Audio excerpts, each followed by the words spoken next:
Donc j'ai un message très important aujourd'hui, très important, et je vais commencer par une question, pas des moindres. Pourquoi trouve-t-on autant de satanistes dans les églises? On devrait y trouver que des gens remplis d'amour, n'ayant aucune intention malhonnête, aucune duplicité, mais à défaut d'y trouver cela, que constate-t-on? Ce sont trop souvent des nids d'adorateurs de Satan où règnent des esprits d'opposition, des esprits méchants et hypocrites. Alors, je vais pas trop fort. Non, c'est la réalité. Et la preuve, c'est que Jésus nous a prévenus de cela. Le fait de succomber à la tentation est à la base de cette séduction diabolique. Jésus nous l'a montré, car il a été lui aussi tenté dans le désert. Et ce n'était sûrement pas pour nous montrer sa toute grande puissance sur Satan. Vous savez, dans le sens de montrer ses gros muscles, excusez-moi la légèreté d'expression, mais il ne l'a pas fait pour que nous admirions son épreuve comme une prouesse et une victoire sur le mal, et que nous restions là à applaudir comme au spectacle en signe de louange. Vous savez, la pensée collective, celle qui règne, c'est qu'il était parfaitement homme et parfaitement Dieu, et que, avec cela, nous restons parfaitement hommes, mais des petits Christ, des chrétiens, et c'est pour cela que nous cédons si facilement à la tentation. Pactiser avec le diable, c'est devenu une banalité aujourd'hui. Mais où se trouve le disciple qui sera comme son maître? Alors non, moi je ne peux pas aller avec un type d'enseignement comme celui-là, il y a un autre enseignement derrière, puisqu'il est le premier en tout. Et que voulait-il nous faire savoir? Et surtout, que voulait-il, Jésus, nous montrer que nous allions vivre nous aussi? Quand Jésus rencontre le diable dans le désert, il ouvre un chemin par lequel tous les croyants vont passer après lui. Tous les croyants les uns après les autres. Personne ne va y échapper. Lui comme nous devions rencontrer sur ce chemin 3 tentations. La convoitise, l'idolâtrie et l'orgueil. Alors pour retenir un peu ces 3 esprits, il y a un moyen mémotechnique qui est assez simple. Il suffit de penser à cet organisme international très connu, prestigieux, le CIO, vous savez, ce comité international olympique. C comme convoitise, I comme idolâtrie, O comme orgueil. C'est pour reprendre les initiales, et entre parenthèses quand même, ce comité international, il a bien des fondements sataniques, il est bien dominé par 3 mauvais esprits, et les 3 mauvais esprits qu'on a cités bien avant. Donc je vais reprendre ces mauvais esprits. Le premier mauvais esprit, la convoitise. Pour Jésus, la tentation a été de transformer les pierres en pain pour subvenir à sa faim. Donc dans les situations quotidiennes, cela équivaut à s'accaparer les biens, les êtres, les événements pour soi et transformer ou tourner les choses à son avantage, pour sa propre consommation. Alors que le pain de vie, la parole de Dieu, nous inciterait plutôt à agir à l'opposé de soi-même, pour les autres. Par exemple, pour donner un exemple assez concret, dans l'assemblée, un dirigeant va convoiter l'argent de ses donateurs pour son service, à ses fins personnelles, et pour son enrichissement. Cela montre bien la transformation des pierres en nourriture personnelle. Ensuite, nous avons l'idolâtrie. Et pour Jésus, la tentation était de régner sur tous les royaumes du monde, lui et lui seul. Pour le commun des mortels, c'est être dans la mégalomanie, la folie des grandeurs, l'envie de domination qui amène n'importe qui à rechercher et à louer la réussite sociale comme si c'était la bénédiction avec un grand B. Enfin, nous avons l'orgueil. L'orgueil pour Jésus, c'est sauter en bas du temple, se sachant de toute façon, garder et protéger. Alors pour tous, cela équivaut à se croire invincible et à agir en toute impunité. Par exemple, on tourne les lois divines en sa faveur. On se vante de n'avoir besoin de rien, d'être pur, sans péché, prétextant que Dieu s'est déjà sacrifié pour nous. Ou encore, il suffit de penser que les démons ont peur de nous, et qu'ils fuient devant nous, parce que justement nous avons l'Esprit de Dieu. Tout cela, c'est d'une certaine manière sauter du haut du temple. Alors soyons honnêtes, n'avons-nous pas tous eu à un moment donné de notre vie chrétienne de telles tentations? Bien sûr, à des échelles différentes. Mais quand même, c'était déjà des pousses d'ivraie. Et Jésus, a-t-il été tenté comme nous? L'ivraie, s'est-elle trouvée en lui? Car s'il y a eu de l'ivraie en lui, alors c'est que sa chair commençait à prendre le dessus sur l'esprit, et qu'elle attirait les mauvais esprits, et Satan. Or, nous n'avons pas ici affaire à une tribulation ou à une simple épreuve, mais à une tentation. Nous avons juste amorcé nous-mêmes les effets négatifs qui vont pouvoir nous faire pécher, qui consistent en fait à désirer suivre les mauvais penchants de notre chair. Il n'y a pas une fatalité, mais il y a bien un pas délibéré pour la convoitise, un pas que nous choisissons ensuite de faire ou de ne pas faire pour manger le fruit, pour en manger le fruit. Jacques, dans son épître, nous disait que chacun est tenté quand il est attiré et amorcé par sa propre convoitise.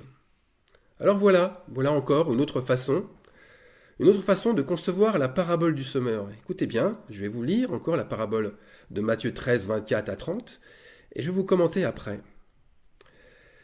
Donc Jésus leur proposa une autre parabole, et il dit « Le royaume des cieux est semblable à un homme qui a semé une bonne semence dans son champ.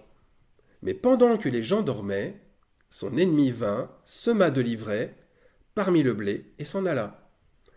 Lorsque l'herbe eut poussé et donné du fruit, l'ivraie parut aussi. » Alors voilà mon commentaire.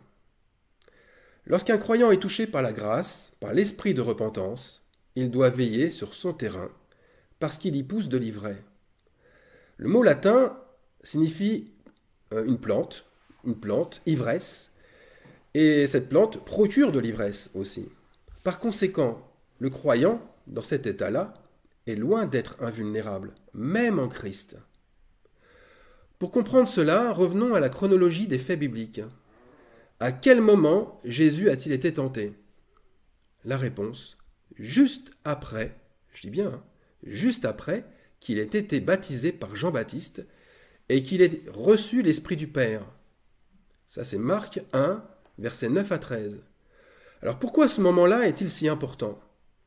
Eh bien parce que c'est inévitable, lorsque vous allez porter du fruit, la bonne semence va être mêlée à la mauvaise. Pour nous, comme pour Jésus, l'ennemi est venu semer une mauvaise semence dans son cœur, juste après que la bonne semence ait été semée. Donc la chose importante à retenir de tout cela, c'est que la tentation la plus forte pour un croyant se trouve après sa repentance, après avoir été oint et que même des fruits sont apparus. Jésus a été oint en premier et ensuite il a été tenté en tout point comme nous. Cela signifie qu'il a eu vraiment envie de régner seul. Il a eu vraiment envie de dominer le monde. Et il a eu vraiment envie de détourner les choses en sa faveur. Mais que cela lui a coûté aussi. Comme à nous, cela doit nous coûter de se détourner de nos tentations afin de ne pas pécher. Jésus est le royaume de Dieu. Je ne sais pas si vous l'avez réalisé lorsqu'il prend l'exemple de la parabole du semeur.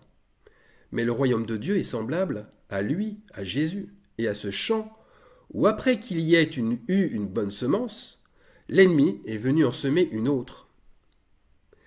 Dieu s'est fait chair par Jésus-Christ. Il s'est laissé volontairement inoculer, si on peut dire les choses ainsi, il s'est laissé volontairement inoculer le poison du péché dans les veines. Bien qu'il soit divin, cela ne l'empêchait pas d'être homme et d'être parfaitement homme avec les mêmes tentations à surmonter. La religion, elle veut à tout prix qu'il soit d'une infaillibilité surnaturelle. Pourquoi? Eh bien sans doute pour relativiser ceux qui cèdent à la tentation. Ceux qui cèdent à la tentation n'ont pu y résister, car après tout, quel être humain n'est pas tombé dans ce piège, et quel être humain n'y retombera pas tôt ou tard? La religion peut ensuite s'octroyer le pouvoir de pardonner ou non les fautes, et bien sûr d'estimer le niveau de gravité. Ça, c'est encore une façon très subjective et très manipulatrice d'agir. Mais Dieu n'est pas venu pour montrer son invincibilité et sa perfection. Dieu est venu montrer la force dans sa faiblesse. La force dans sa faiblesse. Vous voyez, une perfection qui ne pourra s'atteindre qu'une fois seulement, la mauvaise semence semée en Jésus-Christ, comme en nous-mêmes aussi. Le Fils de Dieu est venu montrer l'état de faiblesse de la chair qui pouvait le toucher, lui aussi, et pour montrer la puissance du Père par sa parole, qui vient nous aider à ce moment-là à arracher l'ivraie, la mauvaise semence. Alors pensez-vous crédible de penser que le diable serait venu tenter un Jésus qui n'est pas tentable? Jésus n'a pas cédé au péché. Il n'a pas cédé au péché puisqu'il ne l'a pas choisi ni consommé, comme l'a fait avant lui Adam et Ève. Il a fait appel à son Père céleste, à sa force, à sa puissance pour le délivrer. Il a souffert comme nous, et pour nous laisser un exemple, et c'est pour cela qu'il n'a point commis de péché, et que dans sa bouche il ne s'est point trouvé de fraude. 1 Pierre 2, 22. Par contre, cette semence devient notre péché si nous décidons de l'entretenir avec des mauvaises pensées. Elle va faire croître l'ivraie qui va étouffer la bonne semence à partir des 3 mauvaises graines d'ivraie que j'ai citées plus haut, c'est-à-dire la convoitise, l'idolâtrie et l'orgueil, le CIO. Satan et ses esprits mauvais viennent nous visiter quand les épreuves touchent notre existence. C'est pendant la nuit, pendant que nous dormons, que la mauvaise semence est semée. La nuit correspond à un temps de repos, comme à un temps d'épreuve importante. Pour Jésus, sa tentation a duré 40 jours dans le désert. Le désert, justement, parlons-en. Le désert, c'est l'absence d'aide extérieure, c'est la solitude du combattant, confronté uniquement à lui-même, uniquement à ses addictions. Il n'y a plus de communion fraternelle à ce moment-là. Le croyant est mis en quarantaine. Et je pose une question qui a son importance. Pourquoi pensez-vous qu'autant de chrétiens se retrouvent isolés actuellement? Réfléchissons bien sur l'épreuve et le but de cette mise à part. Alors la quarantaine. L'expression mettre en quarantaine est une vieille expression qui remonte au XVIIe siècle pour signifier l'isolement total d'une personne ou d'un groupe pendant 40 jours. Et bien sûr, parce qu'elle est atteinte ou ils sont atteints d'une maladie contagieuse ou d'une épidémie. Si c'est du péché que nous devons nous débarrasser, cette mise en quarantaine ne serait-elle pas salutaire? 40, c'est le chiffre d'une importante épreuve, mais qui au final amène à la justice. 40 années dans le désert pour Moïse et les Israélites, avant la terre promise. 40 jours pour Élie afin d'atteindre le mont Horeb, avant sa consécration et la révélation de sa mission divine. David fut pendant 40 jours confronté à Goliath, avant que sa victoire le place à la tête de l'armée d'Israël. Ninive et ses habitants durent se repentir pendant 40 jours, avant leur délivrance. 40 jours aussi pour les disciples, avant de recevoir l'Esprit Saint dans la chambre haute. Alors pourquoi est-ce si important de comprendre les choses selon cette logique divine? Eh bien parce qu'un croyant qui s'est repenti une première fois, pense être à l'abri du mal. Il pense être protégé par le sang de Jésus. Il pense être arrivé en terre promise. Il croit que ses plus gros combats sont terminés et sont loin derrière lui. L'ivresse de l'ivraie lui fait penser que, comme Jésus-Christ est dans sa vie, eh bien, il est indestructible. Et comme Jésus a vaincu Satan sur la croix, il serait lui aussi héritier de cette victoire. Mais attention, en voyant les choses ainsi, le croyant tombe directement dans le piège de son autosuffisance. Et il est une proie facile au piège satanique. C'est l'orgueil alors le tentateur. Par conséquent, ne soyons pas idolâtres. Jésus, le Fils de Dieu, a vu en lui-même de l'ivraie pousser. Il a vu en lui-même une forme d'ivresse. Il a été tenté parce qu'il a été attiré et amorcé par sa propre convoitise. C'est ce que nous dit Jacques dans son épître. Nos combats ont été aussi les siens. Il devait, comme nous, comme Adam, le premier homme, garder son jardin. Et lui, le second Adam, n'a pas failli à cette tâche. Il a désamorcé la convoitise à son apparition. Donc, si nous laissons notre terre, c'est-à-dire notre âme, sans la cultiver et sans la garder, eh bien nous revenons au temps du Jardin d'Éden et nous désobéissons encore une fois à la mission du Seigneur, celle de Genèse 2,15. L'Éternel Dieu prit l'homme et le plaça dans le Jardin d'Éden pour le cultiver et pour le garder. Le jardin, c'est notre cœur, c'est notre âme. C'est lui, c'est elle, notre âme, que nous devons cultiver pour pouvoir garder le jardin en retour. Cette mission est toujours valable, elle n'a jamais été supprimée. Le Fils de l'homme a cette principale mission. Or, il existe plusieurs terrains, comme plusieurs cœurs, et un terrain mal entretenu laisse croître des mauvaises semences. Ces semences, je le répète, elles finiront par étouffer la bonne semence au profit de l'ivraie. On va prendre un exemple concret. Un jardin à cultiver, pour qu'il soit gardé, eh bien c'est comme un potager. Cela signifie en clair que nos actes de conversion sont de l'ordre du quotidien. C'est un travail sur nous-mêmes à faire au quotidien. Nous savons par expérience que des mauvaises herbes vont naturellement germer dans notre jardin, tout comme nous aurions dû savoir qu'un ennemi a semé en nous de mauvaises choses. Un terrain qui n'a pas été travaillé pendant plusieurs années, eh bien il devient comme le cœur, dur et tassé. Et un simple labourage, c'est-à-dire une simple repentance, qui est faite en surface, eh bien cela ne suffit pas à l'assainir et à le rendre cultivable. Combien, je vous pose la question, combien de croyants labourent leur terrain de cette manière, uniquement en surface, et se retrouvent, bien entendu, endurcis. Un sol dur et mal labouré fait aussi obstacle à l'écoulement des eaux. Un sol dur et mal labouré fait aussi obstacle au ruissellement, le ruissellement d'arrosage, et il favorise bien entendu l'humidité stagnante qui est nuisible aux plantes potagères. Alors pourquoi l'eau de la parole stagne actuellement et elle ne pénètre plus les cœurs? Parce que les croyants ont cédé, ils ont cédé à la tentation.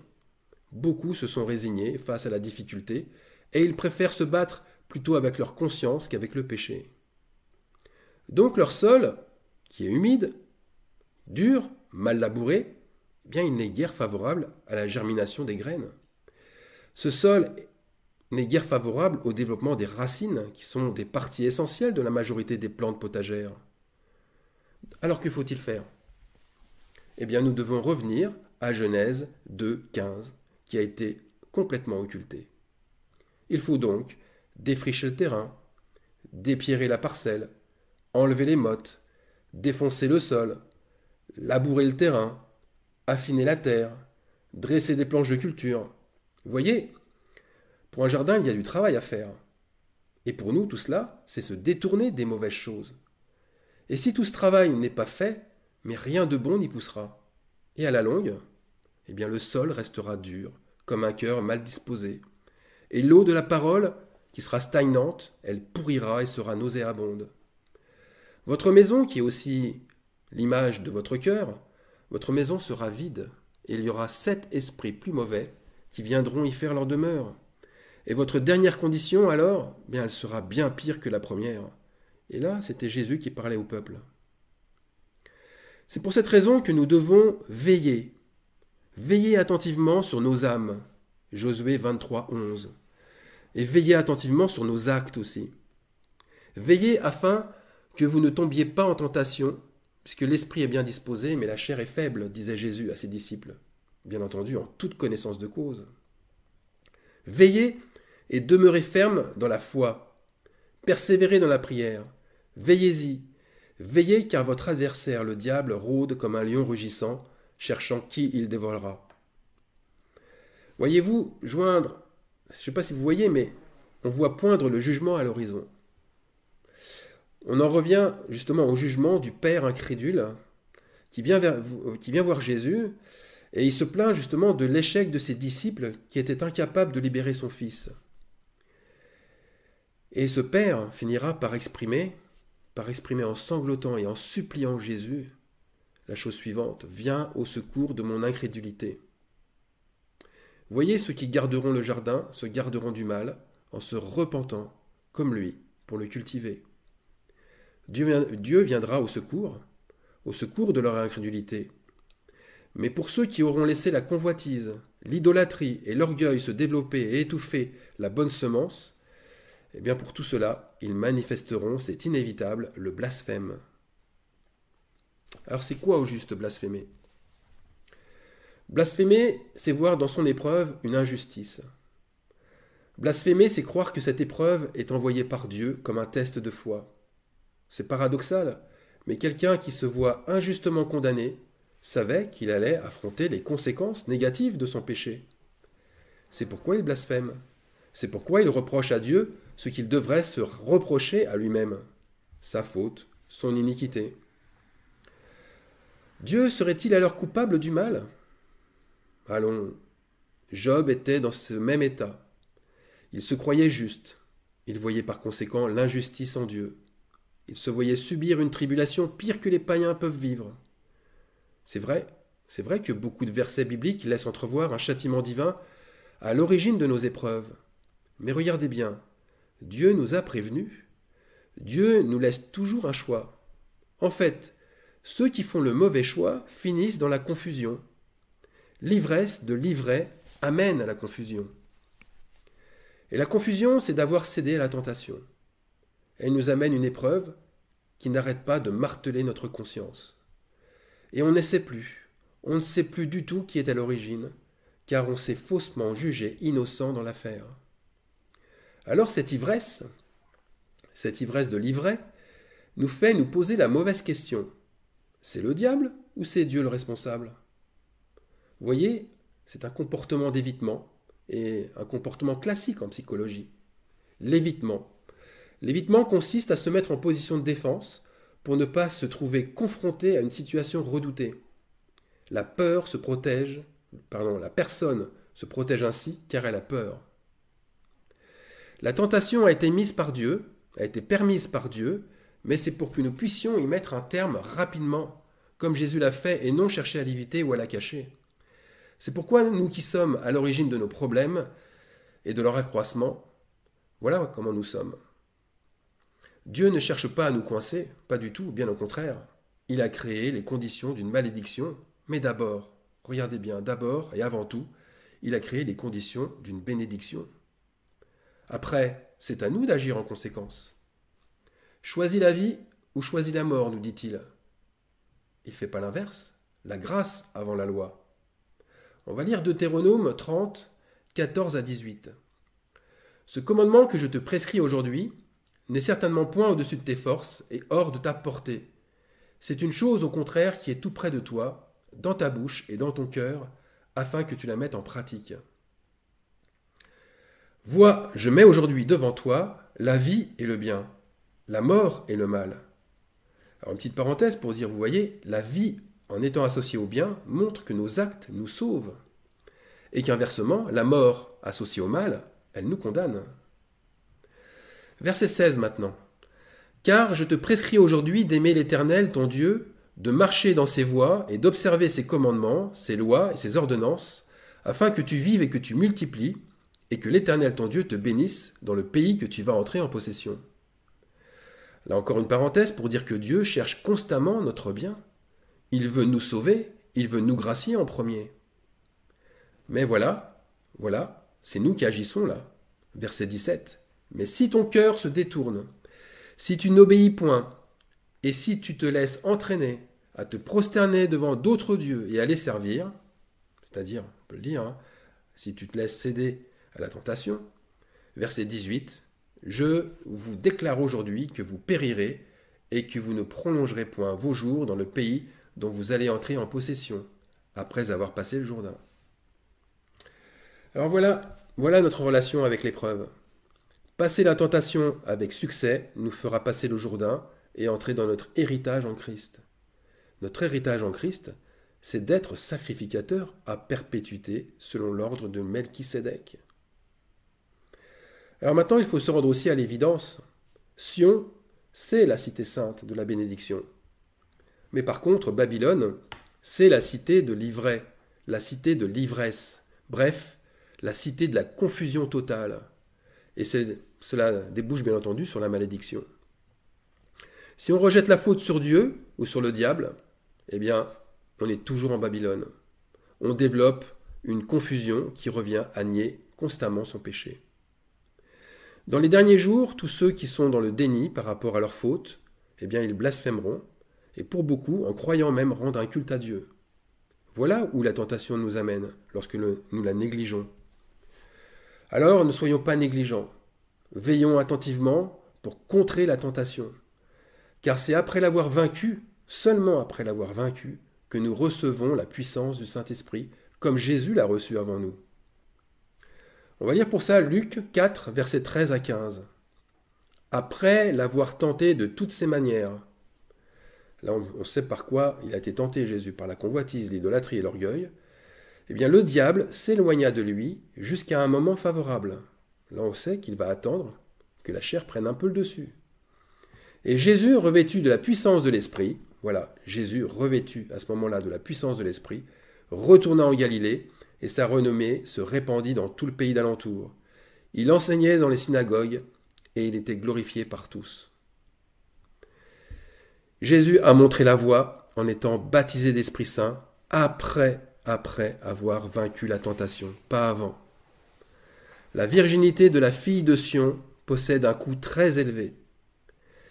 Et cette virginité, c'est notre consécration qui montre notre prix de rachat. Amen.